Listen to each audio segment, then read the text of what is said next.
Hi guys, இந்த 1981ல ஒரு aeroplane crash ஆச்சு. அது கரெக்டா சைனா ரஷ்யா பார்டருக்கு நடுவுல விழுந்தது. அதுல உயிர் பிழைச்ச ஒரே ஒரு பெண்மணி. அவங்க அந்த காட்டுல எப்படி சர்வைவல் பண்றாங்க, கடைசியில உயிரோட தப்பிச்சாங்களா இல்லையான்றத ரொம்ப விறுவிறுப்பா பரபரப்பா எடுத்த படம் தான் 2021ல ரிலீஸ் ஆன திவான். இது ஒரு உண்மை சம்பவம். சோ டக்குன்னு கதைக்குள்ள போலாம் வாங்க. நீங்க பார்த்து கொண்டிருப்பது வாய்ஸ் மூவி ஷார்ட்ஸ். மறக்காம சப்ஸ்கிரைப் பண்ணுங்க அண்ட் பெல் ஐகானை கிளிக் பண்ணுங்க. படத்தோட ஸ்டார்டிங்ல ஒரு ஏர்போர்ட்டை காமிக்கிறாங்க. அங்க ஏரோப்ளேனுக்காக எல்லாருமே வெயிட் பண்ணிட்டு இருக்க ஹீரோயின் ஸ்மோக் பண்ணிட்டு இருக்காங்க. அவங்க கிட்ட வந்த ஒரு பைலட்டும், நான் இது மாதிரி டிராவல் பண்ண போறேன், எனக்கு கேர்ள் ஃப்ரெண்ட் இல்ல, நீ எனக்கு கேர்ள் ஃப்ரெண்டா வரியான்னு சொல்லி ஃபிளர்ட் பண்ற மாதிரி பேச, இதை கேட்ட ஹீரோயினும், நான் உங்க கேர்ள் ஃப்ரெண்டா வருவேன், ஆனா அதுக்கு முன்னாடி நீங்க கொஞ்சம் வெயிட் பண்றீங்களா, என் ஹஸ்பண்ட் கிட்ட போய் பெர்மிஷன் கேட்டு வந்துடுறேன் அப்படின்னு சொல்ல அவர் அங்கிருந்து ஓடியே போயிடுறாங்க. அதை பார்த்து அவங்க கணவர் சிரிக்கிறாரு. ஹீரோயினும் ஹீரோவும் திருமணம் ஆயிருக்கும், அவங்க ஹனிமூனுக்காக இங்க வந்திருப்பாங்க. சோ இப்போ இங்க அனௌன்ஸ்மெண்ட் சொல்ற இடத்துல ஆல்ரெடி ஒரு ஸ்டாஃப் இருப்பாரு. அவரும் கிளைமேட் கொஞ்சம் டல்லா இருக்கு, அது மட்டும் இல்லாம இவங்க தாண்டக்கூடிய அந்த இடத்துல ஆர்மி இருக்காங்க, சோ அவங்களோட ஏரோப்ளைன்லாம் அங்க இருக்கும் அப்படின்னு சொல்லிக்கிட்டே இருக்க, அங்கிருந்து ஆபீசரும் கொஞ்ச நேரம் கழிச்சு 811 கிளம்பட்டும் அப்படின்னு சொல்ல, அங்கிருந்து ஆபீசரும் பைலட் கிளம்பிட்டாரு, 811 இப்போ ஸ்டார்ட் பண்ண போறாங்க அப்படின்றத சொல்லுவாரு. அதுதான் ஹீரோயினும் போக போறாங்க. எங்க ஹீரோவும் ஹீரோயினும் சீட்ல உட்கார்றதுக்காக போறாங்க. அப்ப ஹீரோயினோட மோதிரம் ரொம்ப டைட்டா இருக்கும். அவங்க கணவர்கிட்ட இது டைட்டா இருக்கு, நீயே வச்சுக்கோன்னு சொல்லி கொடுத்துடுறாங்க. ஹீரோட பின்னாடி வந்த ஒரு நபரும் ரொம்ப வருஷம் கழிச்சு அவங்க ஃபேமிலியை பார்க்க போறேன்னு சொல்லி ரொம்ப சந்தோஷமா இருப்பாங்க. அப்படியே ஒவ்வொருத்தவங்க சீட் ஆக்குபை பண்ணிப்பாங்க. ஹீரோயினுக்கு சீட் பெல்ட் போடுற பழக்கமே இல்லை. அவங்க கணவரும் சரி விடு நான் போடுறேன், ஆனா என்ன மட்டும் கெட்டியமா பிடிச்சுக்கோ அப்படின்னு சொல்றாங்க. இப்ப ஏரோப்ளைன் நல்லா போயிட்டு இருக்க, திடீர்னு டமான்னு ஒரு சவுண்ட் கேக்குது. ஹீரோயின் பயந்துடுறாங்க. அவங்க கணவரும் பயப்படாத, ஒன்னும் ஆகாதுன்னு சொல்லிக்கிட்டே இருக்க,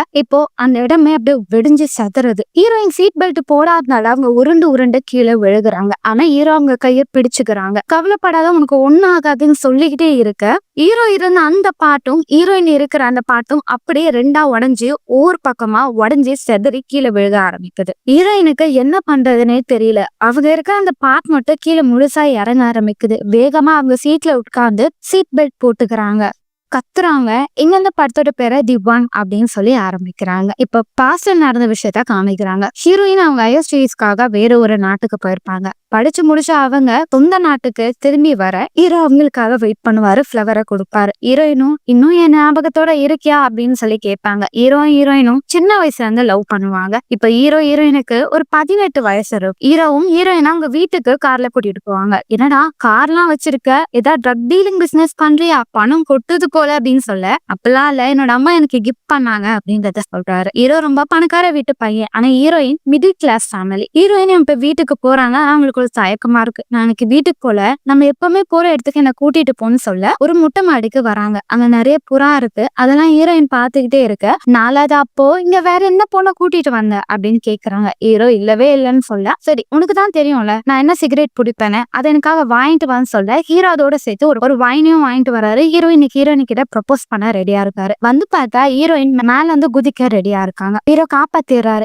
என்ன ஆச்சுன்னு சொல்ல அவங்க அழுகுறாங்க. அவங்க எக்ஸாம்ல ஃபெயில் ஆயிருக்காங்க. இந்த விஷயத்த அவங்க அம்மாட்ட சொல்ல அவங்களுக்கு ரொம்ப சங்கடமா இருக்கும். என்னால எதுவுமே பண்ண முடியல, நான் ஃபெயில் ஆயிட்டேன், என் வாழ்க்கையா போயிடுச்சு அப்படின்னு சொல்ல, நீ அதை ஃபீல் பண்ற, ஒரு எக்ஸாம்லன்னா அடுத்த எக்ஸாம்க்கு நீ ப்ரிப்பேர் பண்ணாமே, எனக்கு தெரியும் நீ ரொம்ப ஸ்ட்ராங்கான பொண்ணு, எப்பவுமே என்ன நீ நம்புவல, எந்த வாட்டியும் நம்பு, நான் உன்னை பத்திரமா பாத்துக்கிறேன் அப்படின்றத ஹீரோ சொல்றாரு. அவங்க வீட்டுக்கும் கூட்டிட்டு போறாங்க. ஹீரோயினோட அம்மாவும் ஏன் இவ்வளவு நேரம் ஆச்சுன்னு கேக்குறாங்க. ஹீரோயின் எல்லா உண்மையா சொல்றான். அதுக்கு அவங்க அம்மாவும், நம்ம வாழ்க்கையில நிறைய விஷயங்கள் மாறி போகும், ஒரு விஷயம் தவறுதெல்லாம் நடக்குது, நீ அப்செட் ஆகாத, கடவுள் நமக்காக ஒரு பெட்டரான ஆப்ஷன் வச்சிருப்பாரு. எனக்கு ஃபர்ஸ்ட் மேரேஜ் ஆகும்போது என் புருஷனை ரொம்ப டார்ச்சர் பண்ணான், அந்த டைம் நீயும் பிறந்த, அந்த வாழ்க்கை எனக்கு ரொம்ப கசப்பா இருந்தது. அதுக்கு அடுத்த நான் 2வது திருமணம் பண்ணிக்கிட்டேன். உனக்கு தம்பியும் இருக்கான், நீயும் இருக்க, என் வாழ்க்கை அழகா இருக்கு, அது மாதிரிதான் உனக்கு ஒரு பெட்டரான லைஃப் கிடைக்கும். இந்த யூனிவர்சிட்டி இல்லைன்னா வேற யூனிவர்சிட்டியில போய் நீ படிக்கலாம் அப்படின்றத அவங்க அம்மா சொல்றாங்க. எங்க ஹீரோவும் அவ லவ் பண்ற விஷயத்த அவங்க வீட்டுல சொல்லியிருப்பாரு. அவங்க அம்மாவும், அவெல்லாம் பணக்காரியே இல்ல, அவ என்னடா அழகா இருக்கா, அவளை போய் லவ் பண்ற, இவெல்லாம் உனக்கு ஒத்தை கிடையாது, நீ எவ்வளவு ஹேண்ட்ஸமா இருக்க அப்படின்னு பல விஷயத்த சொல்ல, அவங்க பையன் எதுவுமே கண்டுக்க மாட்டான். நான் அவ்வளவுதான் விரும்புறேன், அவளை மட்டும்தான் திருமணம் பண்ணிப்பேன்னு சொல்றாங்க. அவ்வளவுதான் திருமணம் பண்றேன்னா என் பணம் என் கார் உனக்கு எதுக்குடான்னு சொல்ல எல்லாத்தையும் ஹீரோ விட்டுட்டு வந்துடுறாரு. இப்ப ஹீரோயின் அங்க கிளாஸ்ல இருக்கும் போது ஹீரோ ஓப்பனா எல்லாரும் முன்னாடியும் ஹீரோயின் கிட்ட ப்ரப்போஸ் பண்றாரு. ஹீரோயின் அக்செப்ட் பண்ணிடுறாங்க. இப்ப ஹீரோ நம்ம 2 பேர் திருமணம் பண்ணிக்கலாம் அப்படின்னு சொல்லி நடந்த எல்லா விஷயத்தையும் சொல்ல, அப்போ உங்ககிட்ட பணமும் காரம் இல்ல, அப்ப எப்படி நான் உன்னை திருமணம் பண்ணிக்கிறது, உன்னை நான் திருமணம் பண்ண முடியாதுன்னு சொல்றாங்க. ஹீரோ அப்செட் ஆயிராஜ். சும்மாதான் சொன்னேன், நான் உன்னை மட்டும் தான் நேசிக்கிறேன் வைக்கிறேன் அப்படின்னு சொல்ல ஹீரோட பாட்டி வீடு இருக்கும். அங்க ஹீரோனையும் திருமணம் பண்ணி வாழ ஆரம்பிச்சிருவாங்க. ஹீரோ டாக்டருக்காக படிச்சுட்டு இருப்பாரு. டைம் கிடைக்கிற நேரத்துல பார்ட் டைம் ஜாபா வேலை பார்த்து 2 பேரும் லைஃப மேனேஜ் பண்ணிட்டு இருப்பாங்க. ஹீரோயினும் படிச்சுட்டு இருப்பாங்க. இப்போ ஹீரோயினோட அப்பா அம்மா ஹீரோட வீட்டுக்கு வருவாங்க டின்னருக்காக. அப்ப அவங்க அப்பாவும் என்னதான் கூட வாழ்றேன்னு தெரியல, உங்களுக்கு திருமணம் ஆகி இவ்வளவு வருஷம் ஆயிருக்கு, ஹீரோட அப்பா அம்மா வந்து பார்த்தாங்களான்னு கேட்க ஹீரோவும் அதுக்கு கொஞ்சம் டைம் ஆகும், அவங்க எங்களை அக்செப்ட் பண்ணலன்றத சொல்றாங்க. அதுக்கு அவங்க அப்பா பயங்கரமா கோவப்படுவாங்க. திருமணம் ஆகி இவ்வளவு வருஷம் ஆயிருக்கு, உன்னை அவன் எங்கேயா வெளியே கூட்டிட்டு போயிருக்கானா, அனிமூன் போயிருக்கீங்களா, இல்ல போகிறதுக்கு தான் உங்ககிட்ட காசு இருக்கான்னு சொல்லி கேட்க ஹீரோக்கு ரொம்ப சங்கடமாயிரும். அங்க இருந்து போயிடுறாரு. இப்ப நைட் ஹீரோ படம் பார்க்கலான்னு ஹீரோனைய கூட்டிட்டு போறாங்க. அந்த படத்துல இருக்கிற கதாநாயகி ஏரோப்ளைன்ல கிராஷ்ல கீழே விழுந்துடுறாங்க. இதை ஹீரோயின் பார்த்துட்டு இதெல்லாம் படத்துல மட்டும்தான் நடக்கும், ரியல் லைஃப்ல எல்லாம் நடக்காது அப்படின்னு பேசிட்டே வர, சரி இரு நான் வாஷ்ரூம் போயிட்டு வரேன்னு போவாங்க. அந்த இடத்துல லைட் விட்டு விட்டு எரியுது. அவங்க கணவர் ரத்த வெள்ளத்துல அவங்க முன்னாடி நிக்கிற மாதிரி தெரியுது. பயந்து போயிடுறாங்க. இப்ப ஹீரோயின் கண்ணை திறந்து பார்த்தா காட்டுக்கு நடுவுல ஹீரோயின் கீழே விழுந்து கிடப்பாங்க. அவங்க அந்த பாதி உடஞ்ச ஏரோப்ளைனுக்குள்ள இருப்பாங்க. அவங்களால எழுந்துக்கவே முடியாது. அவங்க காலை ஒரு கம்பி ஆழமா குத்திட்டு இருக்கும். அதை வேகமா அவங்க இழுத்து தூக்கி போட்டு எழுந்துக்கிறாங்க. ஹெல்ப் மீன்னு கத்துறாங்க. ஆனா அங்க ஒரு சத்தமும் கேட்கல. இப்ப திரும்பி பாக்குறாங்க. அவங்க பக்கத்து சீட்ல ஒரு லேடி இருப்பாங்க. எழுந்துருங்கன்னு சொல்லி பார்த்தா அவங்க இறந்து போய் அவங்க அழுகுன சடலம் அங்க இருக்கும். அதை பார்த்தா ஹீரோயின் பயந்து போயிடுறாங்க. இப்ப அவங்களுக்கு மயக்கமா வருது. திரும்ப மயங்கி விழுந்துடுறாங்க. இப்போ ஒரு ஆபீசரா காமிக்கிறாங்க.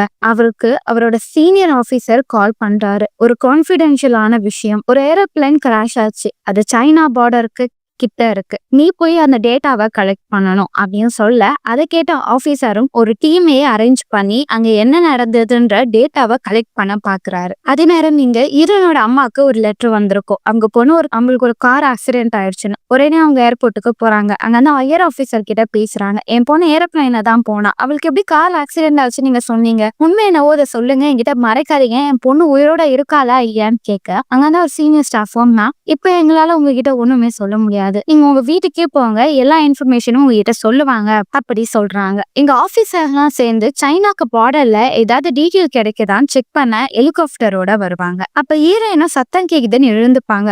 ஹெல்ப்மீன்னு சொல்லிட்டு கத்துக்கிட்டே இருப்பாங்க. இத ஏரோப்ளைன் ஓட்ட ஒரு நபர் பாத்துருவாரு. சார் நான் கீழே ஒரு பொண்ணை பார்த்தேன் அப்படின்னு சொல்ல, ஆபீசரும் இங்க கேம்புக்கு யாராவது இருப்பாங்க, அதுல ஒரு பொண்ணா இருப்பா, நமக்கு அதெல்லாம் கவலை, நமக்கு தேவையான டீட்டெயில் மட்டும் எடுத்தா போதும், நம்ம இங்க யாரையும் காப்பாத்த வரல அப்படின்னு சொல்ல அவங்க அங்க இருந்து போயிடுறாங்க. ஹீரோயும் டயர்டாயி அங்கேயே விழுந்துடுறாங்க. எங்க போலீஸ் ஆபீசருங்களாம் சில டீமை ரெடி பண்ணி அந்த காட்டுக்குள்ள இறந்த சடலத்தை கலெக்ட் பண்ண ஆரம்பிப்பாங்க. அப்ப நிறைய சடலம் அங்க விழுந்திருக்கும். அது ஒவ்வொன்றா எடுத்துட்டு வர சில போலீஸ் ஆபீசராலேயே அதை ஜீர்ணிச்சுக்க முடியாம வாமிட் பண்ண ஆரம்பிப்பாங்க. அந்த சீனியர் ஸ்டாஃப் வருவார். அவர் அந்த போலீஸ் ஆபீசர் கிட்ட எந்த ஏரியால நீங்க போய் பாக்குறீங்க அப்படின்னு சொல்லி மேப்ல பாத்துக்கிட்டே இருக்க, தப்பி தவறி கூட சைனா பார்டரை டச் பண்ணாதீங்க, அது நமக்கு ஆபத்து, அந்த பார்டர்லயே என்னென்ன இருக்குன்னு சொல்லி நம்ம டேட்டாவை கண்டுபிடிக்கணும் அப்படின்னு சொல்ல, அங்க சார் நிறைய ஆட்கள் அங்க இருப்பாங்க, நம்ம டீட்டெயிலா போய் செக் பண்ணலாமான்னும் போது அது நமக்கு முக்கியம் இல்ல, நான் சொன்னதை மட்டும் நீங்க செய்யுங்க அப்படின்னு சொல்லி ஸ்ட்ரிக்டா ஆர்டர் கொடுத்துறாங்க. ஹையர் ஆபீசர் பொறுத்த வரைக்கும் கண்டிப்பா கீழே வருதுங்க எல்லாம் இறந்துதான் போயிருக்காங்க, உயிர் பிழைக்க வாய்ப்பே இல்லை. அவங்களோட சடலத்தை வச்சு அதுக்கேத்த மாதிரி நம்ம இந்த கேஸை முடிச்சிடலாம்னு சொல்லி அவர் ஒரு பிளான்ல இருக்காரு. இப்ப திரும்பவும் செக் பண்றதுக்கு போவாங்க. அப்ப ஹெலிகாப்டர் ஓட்டிட்டு இருக்க ஒரு நபரும், இவருக்கு குடும்பம் குட்டி இருந்தா தான் மனுஷங்களோட வழி தெரியும் அப்படின்னு சொல்லி புலம்பிட்டு ஹெலிகாப்டரை ஓட்டிட்டு இருக்காங்க. இப்ப ஹீரோயினா கொஞ்சம் கொஞ்சமா அவங்க வந்த இடத்துக்கு திரும்பி வந்து பார்த்தா அங்க ஒரு புலி இருக்கும். அந்த புலி அங்க இறந்து போன அந்த லேடிய கடிச்சு இழுத்துக்கிட்டு இருக்க ஹீரோயினா பாத்துரும். ஹீரோயின் அசையாம அப்படியே அமைதியா இருக்காங்க. அது அவங்க கிட்ட வர ஹெலிகாப்டர் சத்தத்தை கேட்டு அது அங்கிருந்து வேகமா போயிடுது. ஹீரோயினால நகர முடியல, அப்படியே கீழே சாஞ்சு விழுந்துடுறாங்க. அவங்க ரொம்ப வருத்தத்தோட உன்னையும் காப்பாத்த யாரும் இங்க வர போறது இல்ல அப்படின்னு சொல்லிட்டே இருக்க, அவங்க கணவரோட ஞாபகங்கள் வருது. அப்ப அவங்க கணவர் ஒரு வாட்டி ஈஸ்ட் சைடு எப்படி போகணுன்றத நம்ம ஈஸியா பாக்கணும்னு சொல்லிட்டு ஒரு ட்ரிக் அவங்க கிட்ட சொல்லியிருப்பாங்க. அதை ஹீரோயின் செக் பண்றாங்க. அது ஏன் ஹீரோயின் செக் பண்றாங்கன்னா, ஆல்ரெடி ஏர்போர்ட்ல ஒரு பைலட் வந்து நாங்க இந்த சைடு போறோம்னு சொல்லிட்டு ஒரு லொகேஷனா சொல்லியிருப்பாங்க. ஈஸ்ட் பக்கமா போனா கண்டிப்பா நம்ம நடந்து மக்களை சந்திப்போம், அவங்க காப்பாத்த வருவாங்கன்னு சொல்லி ஹீரோயின் செக் பண்ணிட்டு இருக்காங்க. அவங்களுக்கு வழியும் தெரிஞ்சிடும். என் புருஷன் ஜீனியஸ் அப்படின்னு சொல்லிட்டு அவங்க தேவையான திங்ஸ் எல்லாம் எடுத்து வச்சுக்கிட்டு இருக்காங்க. இப்ப ஹீரோயின் கொஞ்சம் கொஞ்சமா அப்படியே நடந்து போறாங்க. அவங்க கால் பயங்கரமா வலிக்குது. ஒரு குச்சியை பிடிச்சிட்டு தாங்கி நடந்து போயிட்டே இருக்க அவங்க கணவரோட ஞாபகங்கள் அவங்களுக்கு வரும். அவங்க 2 பேரும் நிறைய வாட்டி ஹைக்கிங் பண்ணியிருப்பாங்க. அந்த ஞாபகங்களை வச்சு ஹீரோயின் அப்படின்னு நடந்து போவாங்க. பார்த்தா அங்க ஒரு புதைக்குழி இருக்கும். அதுல ஹீரோயின் காலை வச்சு உள்ள நல்லா மாட்டிப்பாங்க. ஆனா எப்படியோ கஷ்டப்பட்டு அதை விட்டு வெளியே வந்து டயர்ல அங்கேயே விழுந்துடுறாங்க. இப்ப போலீஸ் ஆபீசரும் ஏர்போர்ட்டுக்கு போறாங்க. அங்க அந்த ஆபீசருங்க கிட்ட அங்கதான் மிலிட்டரி இருக்காங்கன்னு உங்களுக்கு தெரியும்ல, நீங்க முன்னாடியே லொகேஷன் செக் பண்ணலையா அப்படின்னு கேட்க, சார் ஆர்மி அங்க இருக்காங்கன்ற விஷயம் எங்களுக்கு தெரியும், ஆனா எங்க வேலை அது கிடையாது, நாங்க ஏரோப்ளேன் போற லொகேஷன் சொன்னா போதுமே அப்படின்னு சொல்ல, நீங்க எவ்வளவு பெரிய கிரைம் பண்ணிருக்கீங்க தெரியுமா, நீங்க பண்ணது கரெக்ட்னு என்ன ஏமாத்த பாக்காதீங்க அப்படின்றத சொல்ல அங்க சைலண்ட் ஆயிடுறாங்க. சொல்ல போனா அன்னைக்கு அந்த 811 அவங்க டிலே பண்ணிருக்கணும், ஆனா அது அன்னைக்கு எடுத்தனாலதான் ஒரு மிகப்பெரிய விபத்து ஆயிருக்கும். இப்ப கொஞ்சம் கொஞ்சமா இருட்ட தொடங்குது. ஹீரோயின் நடந்து போயிட்டே இருக்க ஒரு சருவல்ல கீழே விழுந்துடுறாங்க. இப்ப ஆபீசரும் ஏர்போர்ஸோட டீமை பார்க்க போறாங்க. சொல்லுங்க அன்னைக்கு என்ன நடந்தது அப்படின்னு கேட்க, அங்க இருந்து ஒரு பைலட்டும், சார் நாங்க அன்னைக்கு வானத்துல பறந்துட்டே இருக்கும் போது எங்க முன்னாடி ஒரு வெளிச்சம் வந்தது, நான் என்னோட டீம் கிட்ட ஜாக்கிரதை நான் சொல்லிட்டே இருக்க நேரத்துல என்னோட இன்ஸ்ட்ரக்ஷன் கவனிக்காம அவங்க போய் அந்த ஏரோப்ளைன்ல மோதிட்டாங்க, அதனால அன்னைக்கு விபத்து ஆயிடுச்சு, என்ன மன்னிச்சிருங்க அப்படின்னு சொல்ல, ஆபீசரும் அங்க இருந்த சீனியர் கிட்ட நீங்க லொகேஷன் ஒழுங்கா கவனிக்கலான்னும் போது எங்க கிட்ட இன்ஃபார்ம் பண்ணல, அது மட்டும் இல்லாம அன்னைக்கு டிவைஸ்ல ப்ராப்ளம் இருந்தது, எங்களால இன்ஸ்ட்ரக்ஷனும் ஃபாலோ பண்ண முடியல அப்படின்றத சொல்றாங்க. சைனாக்கும் ரஷ்யாவுக்கும் பார்டர்ல ரஷ்யா சேர்ந்த ஆட்கள் ஏர்போர்ஸ்ல இருக்கும் போது அவங்களுக்கு தெரியாம அங்க ஒரு ஏரோப்ளைன் கிராஸ் ஆயிருக்கும், அதை அவங்க கவனிக்காம அவங்க அதை மோதனாலதான் அவ்வளவு பெரிய விபத்து ஏற்பட்டிருக்கும். இதெல்லாம் ஆபீசர் நோட் பண்ணி வைக்கிறாங்க. இப்போ ஹீரோயினும் அப்படியே நடந்து போறாங்க ரொம்ப டயர்ட் ஆயிடுது. இப்ப அவங்களுக்கு முன்னாடி அந்த புலி இருக்கிறத பாக்குறாங்க. அது அப்படியே அவங்கள பார்த்து அவங்களை அட்டாக் பண்ண வர ஹீரோயின் வேகமா ஓட ஆரம்பிக்கிறாங்க. அப்படி ஓடும் போது ஒரு சருவல்ல கீழே விழுந்துடுறாங்க. எழுந்து பாக்குறாங்க அந்த புலி மேலதான் இருக்கு, மேல போனா மாட்டிப்போம்னு சொல்லி அப்படியே கொஞ்சம் கொஞ்சமா நடந்து போயிட்டு இருக்காங்க. நடந்து போயிட்டே இருக்க இருட்ட ஆரம்பிக்குது. அப்ப ஒரு சூட்கேஸ் மாட்டுது. அது ஆரம்பத்துல ஒரு நபர் அவங்க குழந்தையும் மனைவியும் பாக்குறதுக்காக போறேன்னு சொல்லியிருப்பார். அவரோட சூட்கேஸ் தான் அது. அதுல உணவும் சில பொருட்களும் இருக்கும். அதை சாப்பிட்டு ஹீரோயின் அங்கேயே தூங்குறாங்க. இப்ப நைட் ஹீரோயினுக்கு அவங்க கணவரும் ஹீரோயினும் கேம்ப் போடும் போது அந்த டைம் ஹீரோ அப்பா போய் ஹீரோயினுக்கு சில ஓவியத்தெல்லாம் வரைஞ்சி காமிப்பாரு. ரகசியமா ஒரு நோட்ல வரைவாரு. ஆனா அந்த விஷயத்த ஹீரோயின் கிட்ட காமிக்க மாட்டார். ஏன்னா ஹீரோயினோட பர்த்டே அப்போ அது பிரசன்டா கொடுக்கலான்னு அவர் நினைச்சிருப்பாரு. இப்ப ஜோரன்னு மழை பெய்யும். அவரு விறகு எடுத்துட்டு வரேன்னு போயிருப்பாரு. ரொம்ப நேரமா வந்திருக்க மாட்டார். ஹீரோயின் ரொம்ப கோவப்படுவாங்க. அப்போ அவர் வந்த பிறகு அவங்க கோவத்தை ரொம்ப வெளிப்படுத்துவாங்க. நீ என்னை விட்டு போனால இருக்கவே முடியாது அப்படின்னு சொல்லுவாங்க. இந்த விஷயங்கள்லாம் ஹீரோயினுக்கு ஞாபகம் வந்துகிட்டே இருக்கும். இப்ப அடுத்த நாள் காலை ஹீரோயின் அப்படியே பொறுமையா நடந்து போறாங்க. பார்த்தா அவங்க மறுபக்கத்துல இருக்கிற இடத்த பார்த்துப்பாங்க. அதுல பாதி உடஞ்சு போன ஏரோப்ளைன் இருக்கும். சோ அதுல அவங்க கணவர் இருக்கலாம், இல்ல உதவிக்கு யாராவது வந்திருப்பாங்கன்னு சொல்லி அந்த இடத்த கிராஸ் பண்ணணும்னு சொல்லி தண்ணியை தாண்டி போவாங்க. ஆனா அவங்க கால் இடிச்சு தண்ணியில அப்படியே வேகமா போக ஆரம்பிச்சிருவாங்க. ஆனா எப்படியோ கஷ்டப்பட்டு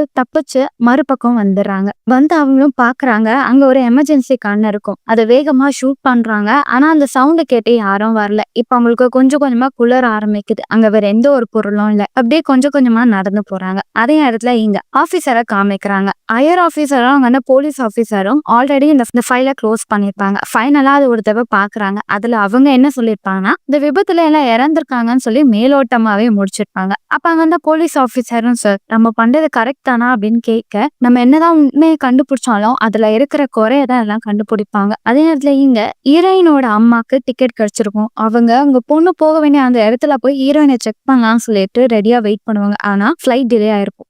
வேகமா வீட்டுக்கு போறாங்க. அவங்க பையனை விட்டுட்டு அவங்க கணவர் கிட்ட என் பொண்ணுக்கு எதுவும் ஆயிடுச்சு பாக்கணும் அப்படின்னு சொல்ல, அவங்க கணவருக்கு ஆல்ரெடி அந்த போலீஸ் ஆபீசரா தெரியும். அவங்க 2 பேரும் காலேஜ் ஃப்ரெண்டு தான். அவகிட்ட போய் எல்லாம் உண்மையா கேட்கணும்னு சொல்லி அவங்க வேகமா அந்த இடத்துக்கு வருவாங்க. ஆனா அவங்களுக்கு முன்னாடி ஹீரோட அம்மா இருப்பாங்க. ஆனா அங்க போலீஸ் ஆபீசர் இந்த ரோட கிராஸ் பண்ணக்கூடாதுன்னு பிளாக் பண்ணி வச்சிருப்பாங்க. ஆனா ஹீரோட அம்மாவும் என் பையனை நான் பார்க்காம போக மாட்டேன்னு சொல்லி வேகமா அவங்கள கிராஸ் பண்ணி அந்த ரோட்டை தாண்டி போவாங்க. போலீஸ்ங்க பிடிக்க ஹீரோனோட அப்பாவும் அவர் என் ஃப்ரெண்டு தான் சொல்ல அவரும் விட்டுருவார். இப்ப அவரும் என் பொண்ணு காணாம போயிட்டா, தயவு செஞ்சு நீ கண்டுபிடிச்சு கூட, நீ என் பெஸ்ட் ஃப்ரெண்டு தான்டா அப்படின்னு சொல்ல, சரி வாங்க ஆபீசர் கிட்டே உங்களை கூட்டிட்டு போறேன்னு சொல்லி ஹையர் ஆபீசர் கிட்ட கூட்டிட்டு போவாங்க. ஹீரோட அம்மாவும் என் பையனுக்கு 18 வயசு தான் ஆகுது, அவன் டாக்டர் ஆகுது அவனோட லட்சியம், அவனுக்கு இப்படி ஆயிடுச்சு, அவனுக்கு என்ன ஆச்சுன்னு சொல்லுங்க, உங்க பையனும் பொண்ணும் இறந்துட்டாங்க அப்படிங்கறத சொல்லுவாங்க. இறந்துட்டாங்கன்னா அவங்க உடலாது எங்க கண்ணில் காமிங்க, பெத்தவங்க எங்களால அவங்க உடலை கூட பார்க்க முடியாதான்னு சொல்ல, இல்ல மேம் அதை கண்டுபிடிக்கிறது கஷ்டம் அப்படின்னு சொல்ல, இல்ல என் பையன் கண்டிப்பா உயிரோட இருக்க வாய்ப்பு இருக்கு, நீங்க கொஞ்சம் தேனீங்களா கண்டிப்பா அவங்க கிடைச்சிருவாங்கன்னு சொல்லி ஹீரோயினோட அம்மாவும் அவங்களோட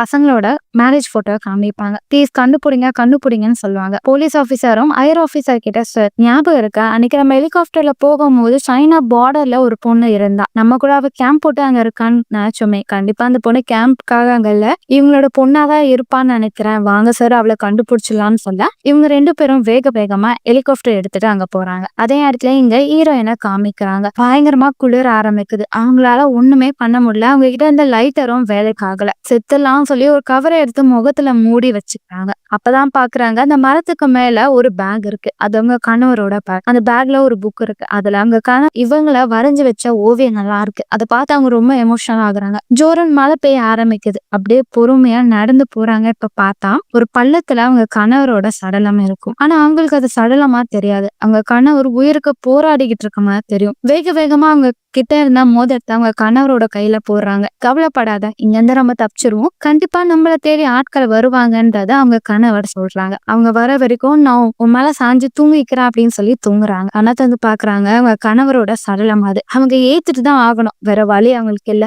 பயங்கரமா கதறி கதறி அழுகுறாங்க. இப்போ ஹெலிகாப்டர் சத்தம் கேக்குது. என்ன மன்னிச்சிடு, நான் உன்னை காதலிக்கிறேன் அப்படின்னு சொல்லிட்டு அங்க இருந்து தப்பிக்க ட்ரை பண்றாங்க. அப்படி வேகமா ஓடி அவங்க கிட்ட இருந்த கன்னை ஃபயர் பண்ண ஆரம்பிக்கிறாங்க. அதை பார்த்த ஒரு ஆபீசர் ஹீரோயினை கண்டுபிடிச்சிடறாங்க. ஹீரோயினி கிட்ட நீ நேரம் சைனா பார்டர் டச் பண்ணிருப்பாமா அப்படின்னு சொல்ல, சார் நான் இந்த ஊர் பொண்ணு, கண்டிப்பா அங்க போயிருக்க மாட்டேன் அப்படின்னு சொல்றாங்க. வேக வேகமா ஹீரோயினை ஹெலிகாப்டர்ல ஏத்துறாங்க. ஹீரோயின் ஹெலிகாப்டர்ல ஏன பிறகு பதறாங்க. ஜன்னலை பாக்குறாங்க. அதுல அவங்க கணவர் அவங்களுக்கு பாய் அப்படின்னு சொல்ற மாதிரி தெரியுது. அப்படியே எமோஷனல் ஆகுறாங்க. இதோட இந்த படத்தை முடிக்கிறாங்க. படத்தோட எண்டிங்ல உண்மையான ஹீரோயினை காமிக்கிறாங்க. அவங்க இன்னுமே திருமணம் பண்ணிக்காம அவங்க கணவரோட ஞாபகத்தோடய வாழ்ந்திருக்காங்க. அவர் அவங்களை எந்த அளவுக்கு நேசிச்சாரு, நான் உயிரோட இருக்கணும்னு தான் அவரை நினைச்சாரு, எப்பவுமே நினைப்பாரு. என்னோட கனவுல அவரோட ஞாபகங்கள் எனக்கு எப்பவுமே வந்துகிட்டு இருக்கும் அப்படின்றத சொல்லி இந்த படத்தை முடிக்கிறாங்க.